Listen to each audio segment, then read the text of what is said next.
You must stay at home. Stay at home.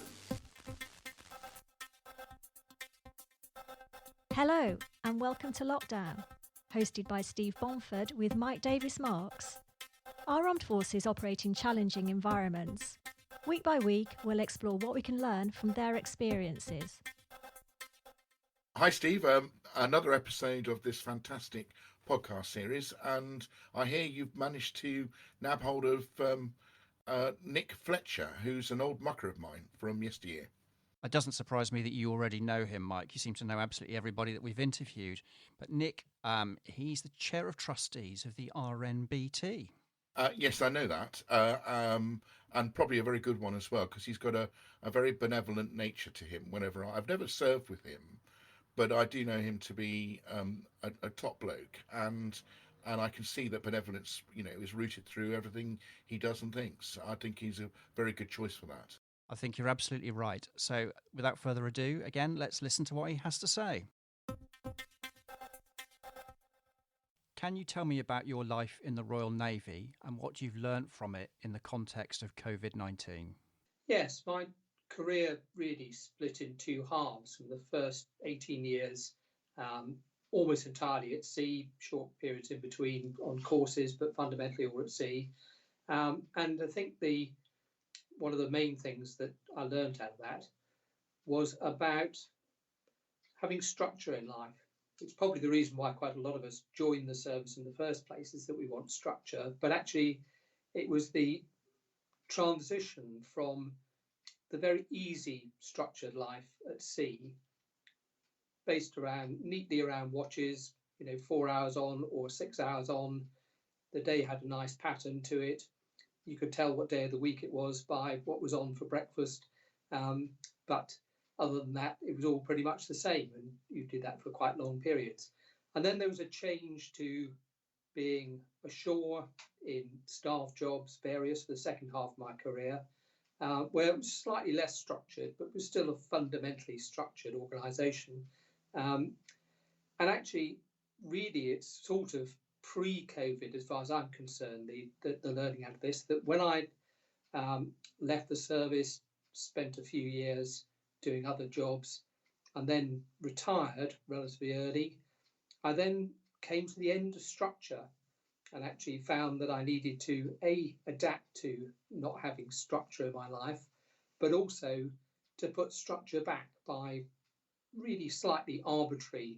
I'll do this, then I'll do this on Mondays, and that sets a pattern to the week, and that has worked really quite well for me. So the move into COVID, from a personal perspective, wasn't really much of a change at all. I mean, there are obviously fundamental changes which you might want to talk about later, but in terms of that particular aspect, I was already used to imposing structure. And I think the other thing that has become evident to me about one of the huge strengths of the services, and it's one that the government has clearly latched onto at a very early stage of the response to COVID nationally, is the Armed Forces training and deep experience at planning. It's something that is not actually done particularly well, I would say, as a sweeping generalisation in many other places. And lots of people make plans, but it's the ability to plan and plan and plan in the knowledge that you actively hope that most of your plans you won't have to implement. Certainly during my service career, we planned for some horrendous things, most of which fortunately never happened. But the real benefit of having the experience and the confidence to do planning is that you learn the ability to adapt. So there's the great truism that no plan survives first contact with the enemy, whether that enemy is financial or with guns and bullets.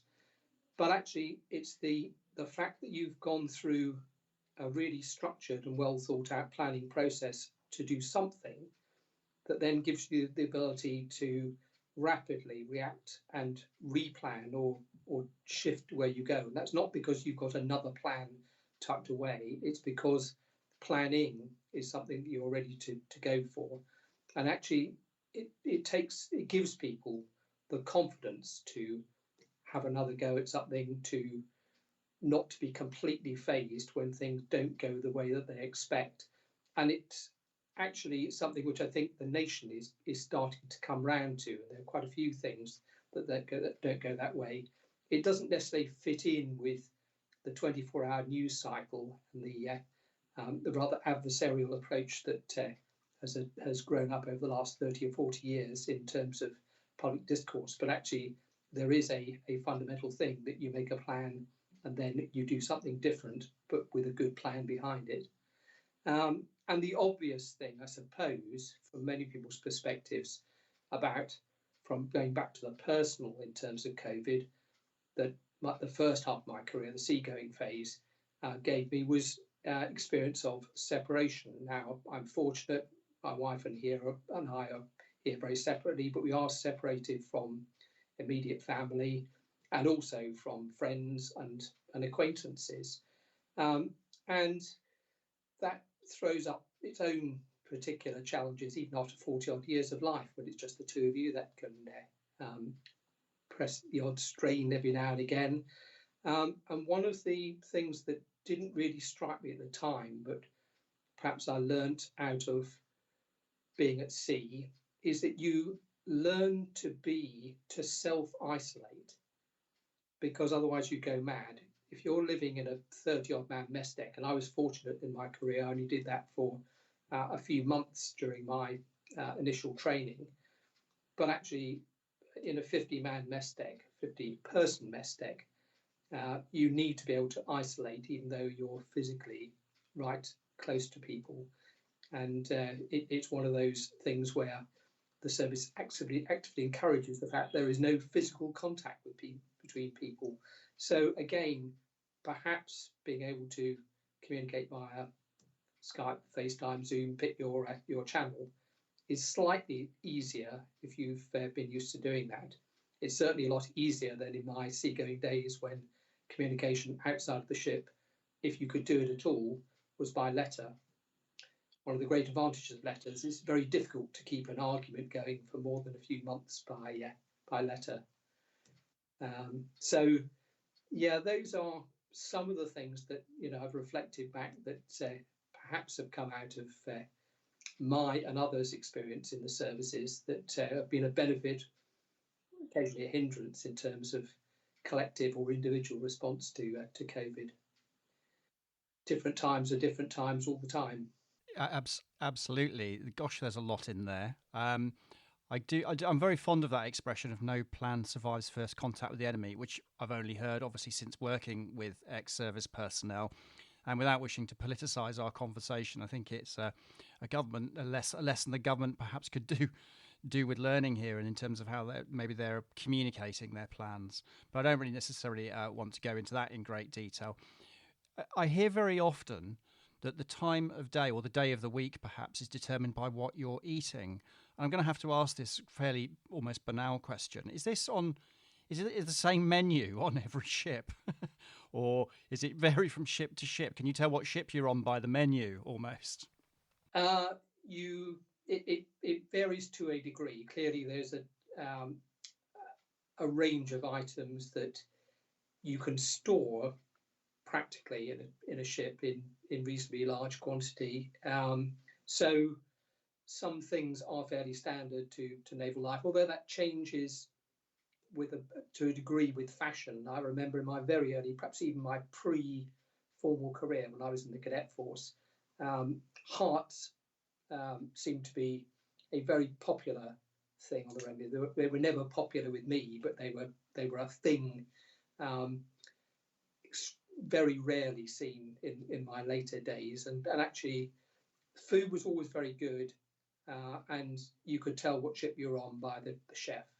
Some chefs had their real specialities. We had a chef in one ship whose speciality was game pies, and they were wonderful. And it was a rather surprise to the supplier. So when the source of some of the game became plain, when the ship was in harbour, he went into the wardroom galley and found tucked away in the warming drawer a couple of ferrets, which were a contributor to getting the rabbits for the game pie for the following week. But there's swings and roundabouts to specialities. Okay, I wasn't expecting that as an answer. I absolutely have to say. So, as you've alluded to earlier, you spent the first 18 years primarily at sea. Is that a choice, or is that a job you're given that you have to do? Because it seems like a very long time to me. I know you do come ashore from time to time, but it does seem like a very long time. It varies with your specialisation. So I was a warfare officer. Clearly, my role, certainly in the early days, was almost exclusively the job only existed at sea. So I was only ashore between appointments for more training for the next sort of career stage, going from the officer watch stage where you're on the bridge looking out the windows to navigator of a frigate or destroyer to being a warfare officer tucked away in the ops room, onto sea command. So really, as a warfare officer, your career is mostly at sea, until you get to the point where it switches over to being almost exclusively ashore. For engineers and logisticians, the balance is really quite different, and actually they tend to do significantly less time at sea, spread over their career, because there are roles for logisticians ashore. There are certainly roles for engineers in the technical areas, designing and accepting new equipment into service. As we talked about earlier before we started this call, on a previous call, we talked about an engineer at sea, and it immediately in my mind conjured up this TV series called Das Boot, which was around a German U-boat in the Second World War, and the engineer was the chap always with a bit of wood stuck to his ear next to the engine, so he could actually literally hear what was going on with the engine. I don't know if there's anything got like the reality that you experience, but I find that odd that you have engineers ashore as well. Yes, I mean that's something which again has shifted. The number of jobs ashore for anybody has reduced markedly since the mid-70s when I joined the Navy. There were an awful lot of people, I suppose, a hangover from effectively the Second World War, when the whole nation was either in uniform of some sort or committed to those sorts of things, and therefore lots of people were doing things ashore in a uniform who we have then looked at over subsequent years and decided they don't necessarily need to be. They might be ex-Navy, but doing other things. But there are quite a lot of jobs, to say, in places where you need to have the practical experience of what is required at sea that can't always be captured totally into specification documents. So that sort of thing is required. And there are quite a lot of warfare officers doing that in later stage of career, and certainly I spent 4 or 5 years doing that. But and there are engineers always say that there are sort of two sorts of engineers. There are those whose career progression has brought them from being junior stokers, to use old speak, through to becoming engineer officers who are very much that sort of person who is, many of them are most comfortable walking around with listening to things, or were in the old days, and that sort of things going out.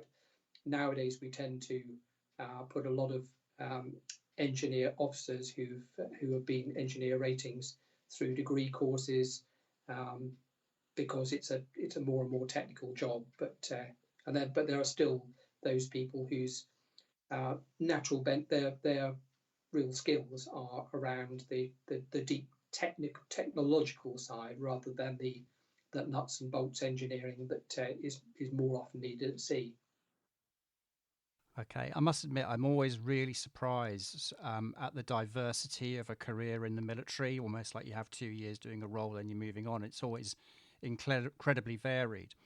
But bringing us to the present day, you are now currently the Chair of Trustees of the Royal Navy Benevolent Trust. Have I got that right? I think I have. Yeah. Good, that's a good start. So could you tell me a little bit about the RNBT, what it does, but particularly in relation, of course, to our current situation with COVID-19?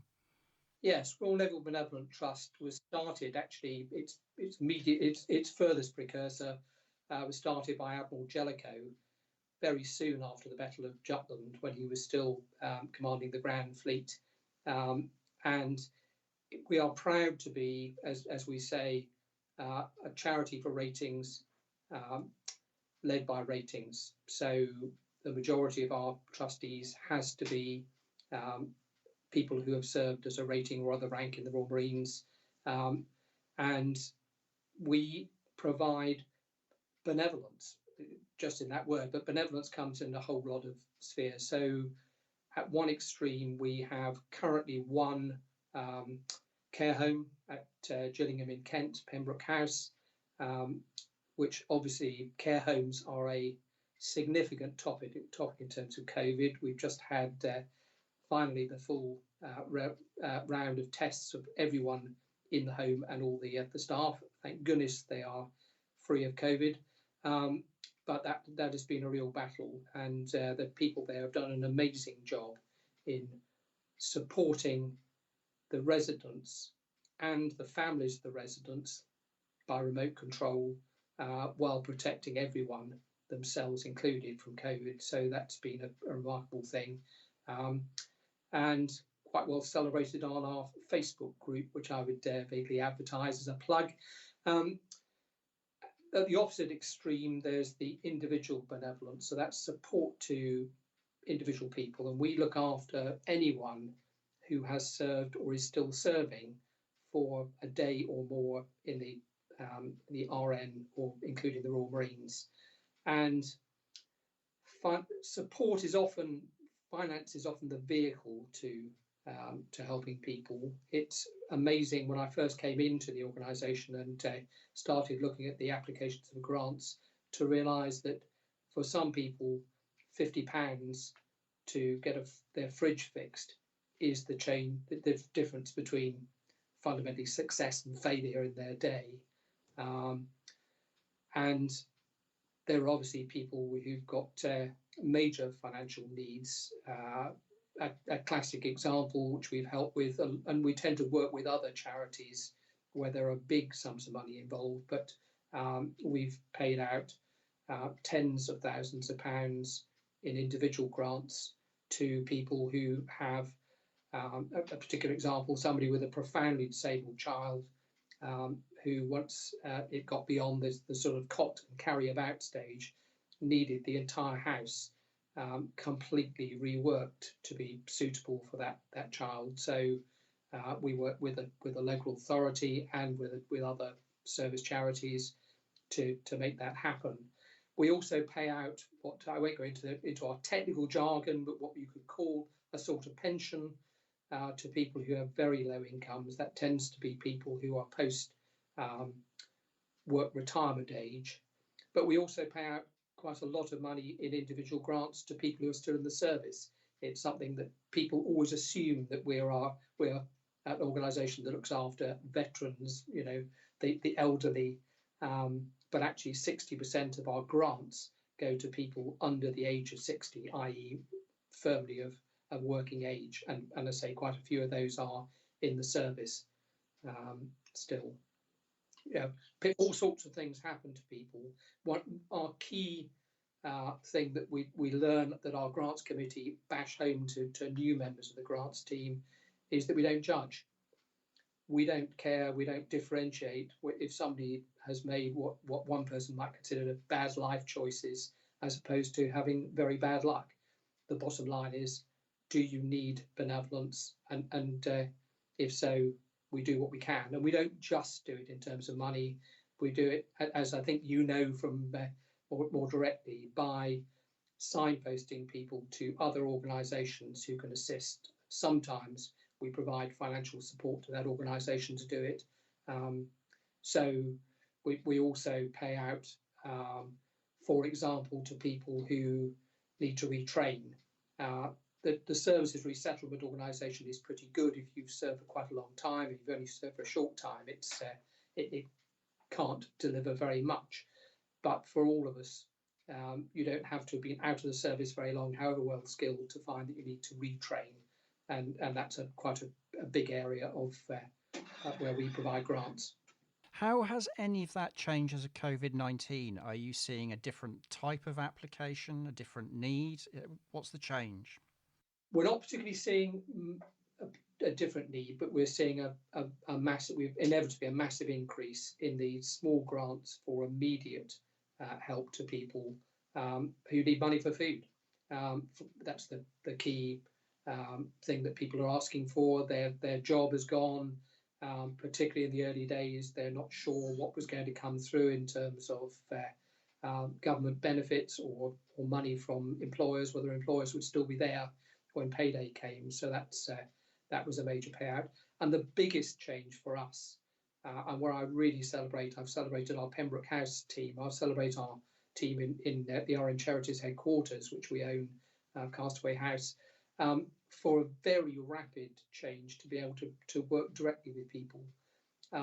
In the past, for the last couple of decades, we've used the services, or we worked with SAFA and the Royal British Legion, who have caseworkers, and in fact, in the case of the significant number of people we've got overseas who we help, the Royal British Overseas League, who have caseworkers who go to individuals and help them to establish their claim, to sort out the details.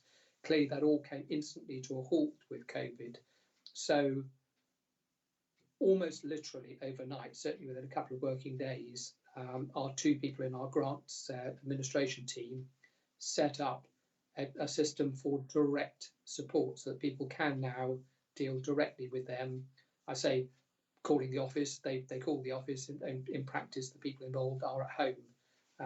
And that was an incredible piece of work, and probably signposts part of, well, it doesn't just signpost, it actually takes us rapidly down a path we were thinking about moving towards, which is much more direct contact with individuals indirectly. That sounds most peculiar, but i.e. not going through a face-to-face route for those people who don't need it, and there are quite a lot increasingly who don't. And being in my 60s, I resist the temptation to say about older people and IT, because many of us are perfectly comfortable with that, and that's certainly being shown up, I think, in many areas. But of course, we still need that support structure elsewhere, so people can get to us direct now, whereas in the past, it may have looked a little bit odd that somebody would come to us who we would refer to SAFA, who would allocate as caseworker, and then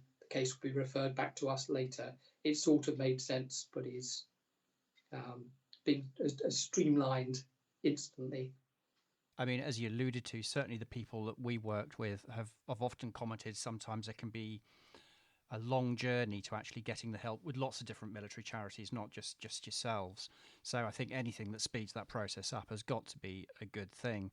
And I'm really struck by the idea that you're seeing such a big increase for people who need food in the 21st century. That is quite a thing to hear, isn't it?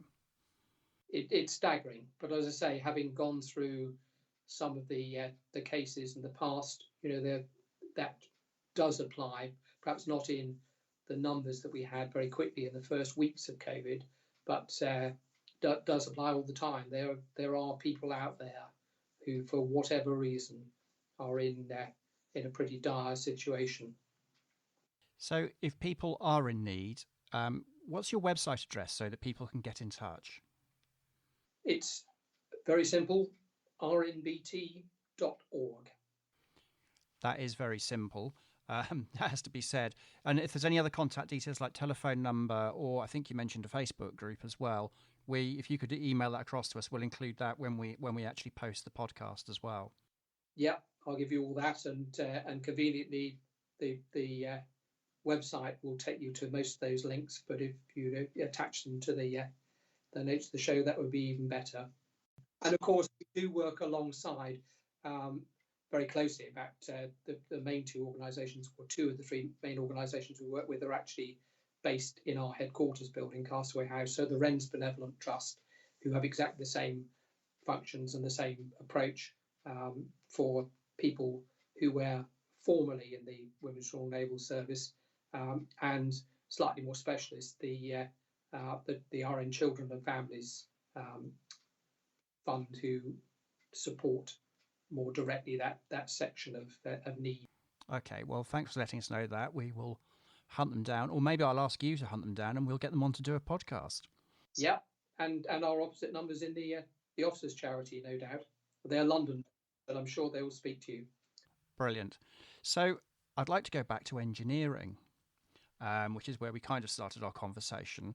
Now, we've met on many occasions previously, and we've talked about all manner of things, but I was genuinely surprised to hear about your enthusiasm and interest for Raspberry Pis, which are very small computers, often, associated with work in schools to help young people get into computing.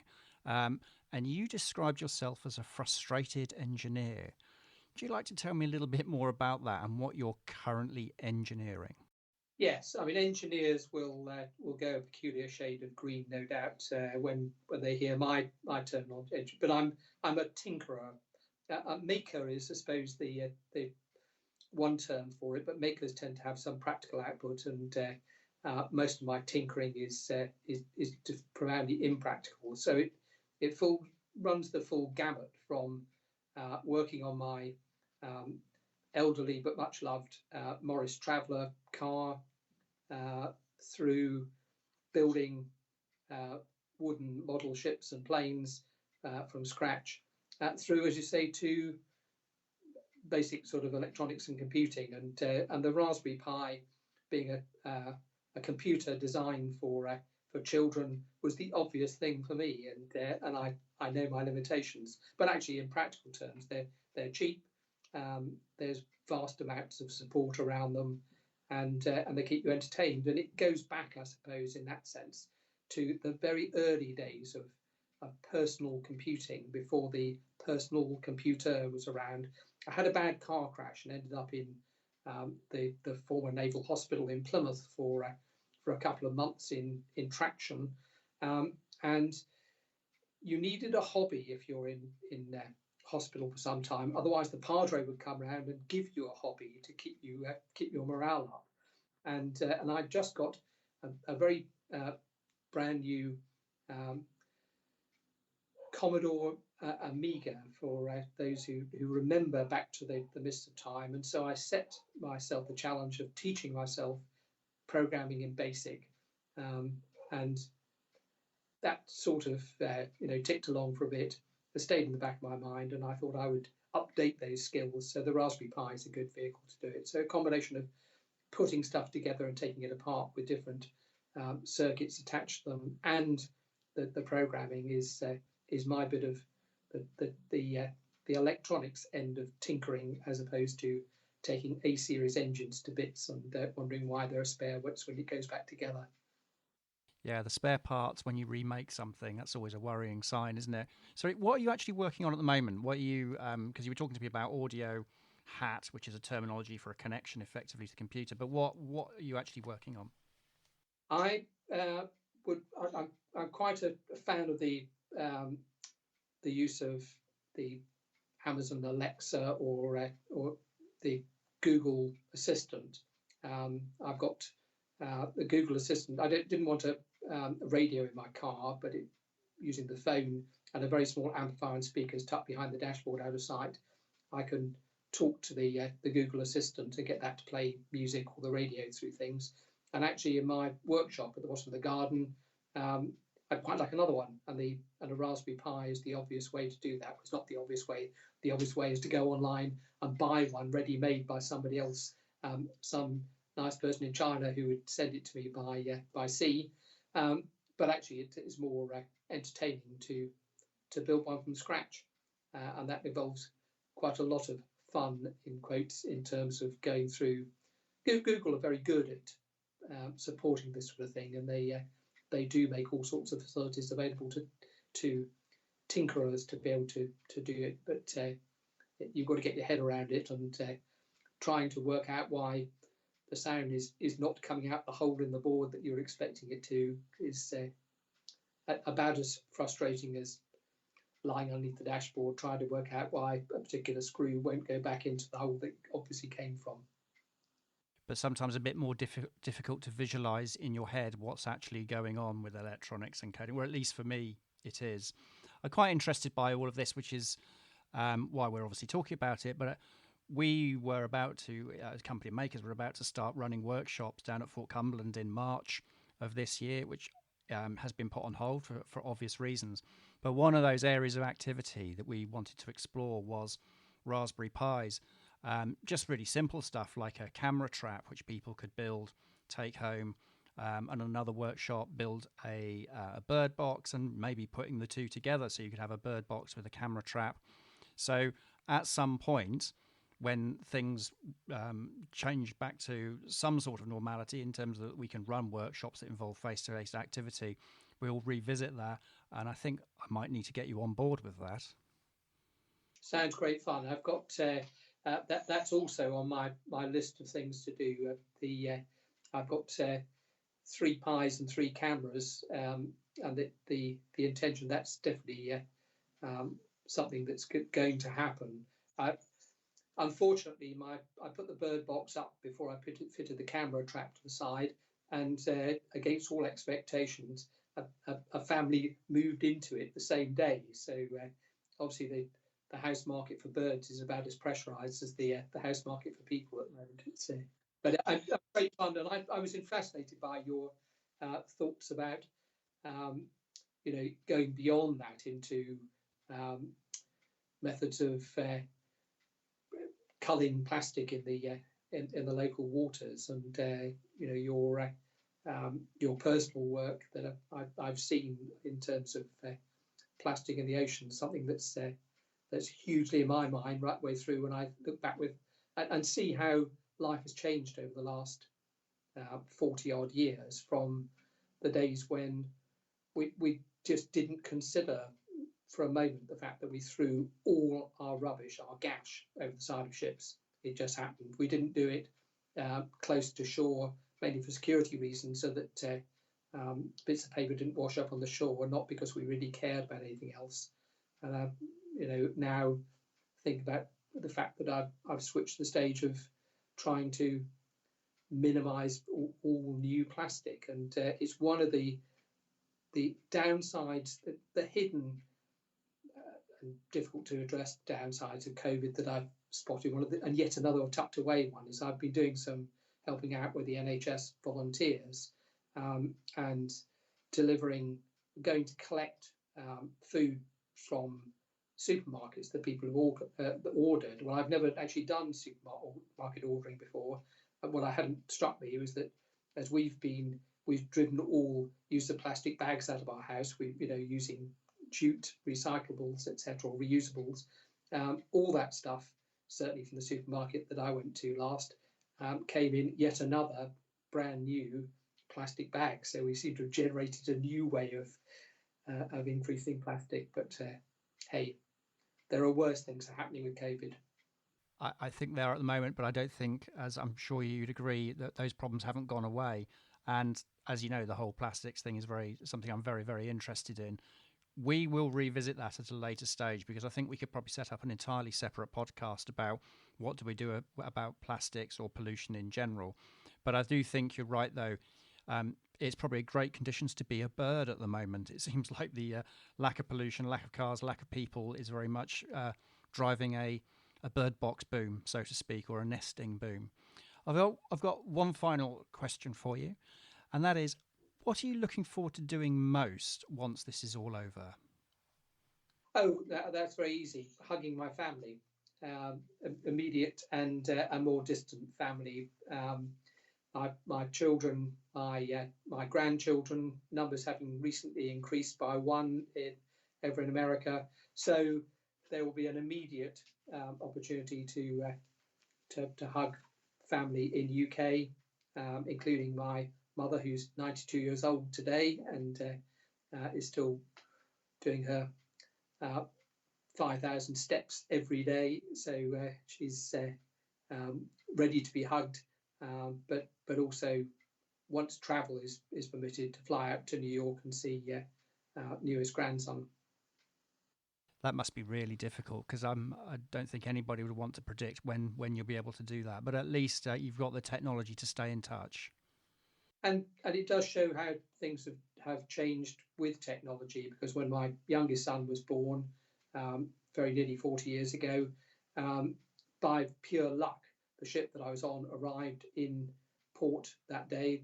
The port happened to be Antigua, and he was in Sussex, but at least I was able to go and queue up at a phone box to make a very expensive 3-minute call home. And then saw him 4 months later when the ship got back. A lot of things have changed for the better, and even now we might be able to fly to see people, but we can see them minute by minute on the screen. Things have certainly changed, haven't they, in very short time frames. I'd like to thank you, Nick. That was absolutely great. So, Mike, what did you think of that? Another very interesting interview, I thought. And I love his style. It's very conversational, very sort of down to earth, a lot of humility. And I thought he came across really well. In some respects, he's very similar to me in that we both spent about the same amount of time in the Royal Navy, and with the first 18 years at sea and the second 18 years largely ashore. So we followed very broadly similar paths, albeit that he was above the wave, as what I've described before as a skimmer, and I, of course, as a submariner. And just to make sure it's fair, we were known as sun dodgers. Well, I suppose that makes sense if you're however many meters below the waves. Yeah, and I know you can't see on a podcast, but I've managed to get my pale grey skin to a bit more of a healthy colour now that I'm in the fresh air and walking the dog once a day along Southsea Beach. Sounds like you're having a wonderful time. I wouldn't quite describe it that. Anyway, returning to Nick, I was really interested, when you asked him about what he'd learnt from, his service in the Navy with regards to the current situation in COVID-19. And he talked about structure and the fact that the Navy had provided this structure for him. And then when he left the Navy and then retired, although he's still chairman of trustees of the Royal Navy Benevolent Trust, he said actually it was really important to him to put some structure into place so that his retired life wasn't just an empty void. And he said he benefited from that during COVID-19 because he had a structure in place. Yes, it does seem to be a bit of a common theme, doesn't it, about ways to sort of address being at home and isolated. The structure is really important. It is. He also made some really good points about planning. And how about you plan, and then plan more. And you also look at contingency planning. And again, not trying to be political about this, there's no doubt that the more you plan for contingencies, even if they don't happen, the better prepared you are that they happen. And we all know, it's now well documented, that Bill Gates foresaw a pandemic like this back in 2015 during a TED Talk. And people have had the opportunity to plan for this, even if it was considered to be very unlikely. And it's quite clear that actually across the world, many countries, if not most, did not have contingency plans in place. Yep, I think you're absolutely right.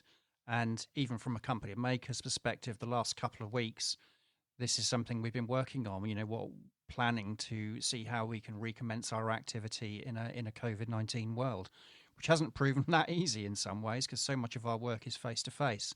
But we do have some ideas about that. I've heard of those, and I think they're going to be excellent. And I do think, actually, you've adapted, which is another of Nick's points, because he was talking about you have a plan, you have a really well-thought-out plan, but it doesn't survive first contact with the enemy. That was an expression that you quite liked.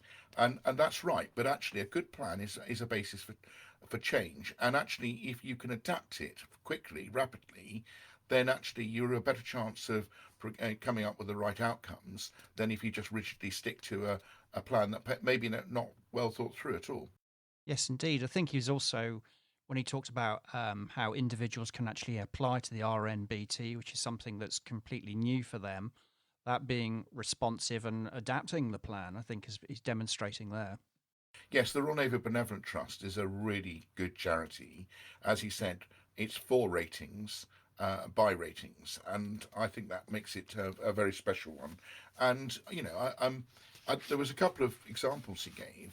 The care home they have in Gillingham and Kent, which is COVID-19 free. It hasn't had any of that, and obviously, it's a very, very well-run care home, and by his team.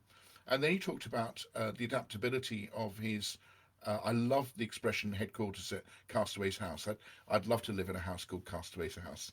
But he talked about the adaptability of his grants team being able to, rather than send out a caseworker, which they can't at the moment, actually deal directly with any candidates for beneficiaries, and then very quickly, rapidly get them relief, financial, whatever it is, when it's needed, where it's needed.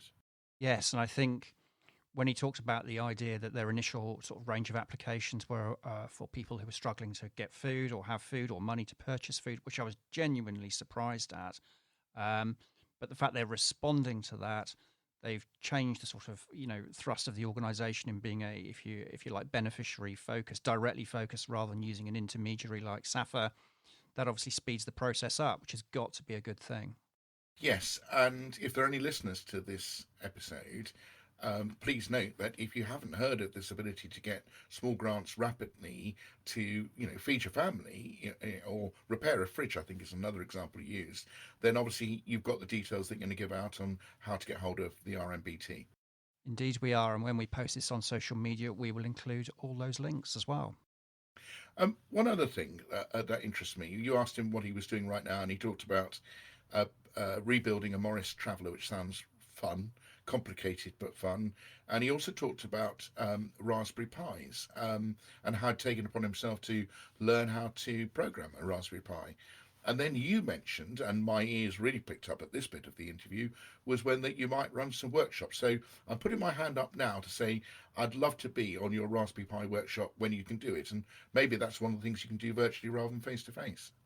It's something that we want to explore. We've literally today, we've just put out a survey on our Facebook page asking people to let us know what workshops they would like to receive online, and not think about how practical it is or not, because that's kind of a challenge for us rather than the person that attends the workshop. So that is something that we're putting an awful lot of effort into at this very moment. Yeah, I think we're all looking forward to these recommencing as soon as is practical. So much to look forward to. One final point, actually.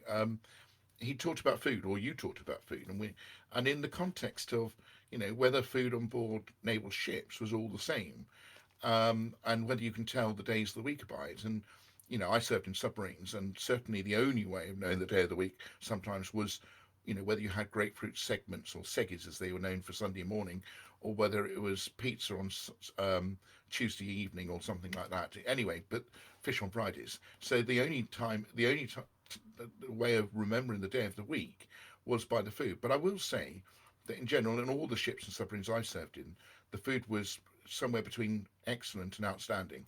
And I've never failed to be impressed by the ingenuity, inventiveness, and innovation that our naval chefs and cooks have over the years have come up with some fantastic dishes. Did you always have your captain's caviar, which is something you mentioned before we recorded this, which made me chuckle? I've never had captain's caviar, I'm afraid. Perhaps if we'd been a submarine in the Caspian Sea and caught some sturgeon, we might have made our own, but sadly not. I'm glad to hear it. It sounds very frivolous. Yeah. Well, thank you for that, Mike. And I look forward to speaking to you again. Thanks for listening. If you'd like to hear more, why not subscribe to the Lockdown podcast? To get in touch with Company of Makers, email us at lockdown@companyofmakers.com.